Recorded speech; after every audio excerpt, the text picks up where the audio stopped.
में कथा समाप्ति के बाद राजा को प्रसाद ला करके दिया तो राजा ने प्रसाद को नहीं खाया, प्रसाद को त्याग दिया, जिसके कारण भगवान सत्यनारायण स्वामी क्रोधित हो गए और क्रोधित होकर के भगवान सत्यनारायण स्वामी राजा के सौ पुत्र था, उनका मृत्यु हो गया।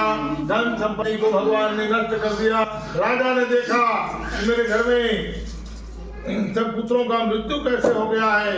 ऐसे राजा ने मन में विचार किया और अपने मंत्रियों को बुलाया, पंडितों को बुलाया, पूछा कि यह सब किसने किया है। तब राजा ने कहा कि जरूर आपने, राजा के मंत्रियों को ने कहा, पंडित ने कहा जरूर आपने कोई भगवान की पूजा में गलत कार्य किया होगा, तभी यह सब दशा बना है। तब राजा ने मन में विचार किया मैंने क्या गलती कर डाला। तो देखा कि बरगद पेड़ के नीचे गैया चराने वाले ग्वाल लोग भगवान का पूजा कर रहे थे। राजा ने भगवान के शरण में रातों मस्तक झुकाया था।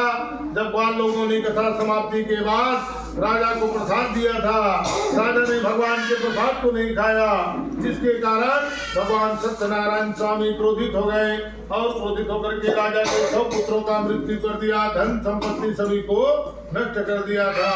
राजा ने तुरंत ही नंगे पांव अपने रानी के साथ दौड़ते दौड़ते उसी जंगल में गया जहाँ ग्वाल लोग बारंबार भगवान का बरगद पेड़ के नीचे बैठकर भगवान सत्यनारायण जी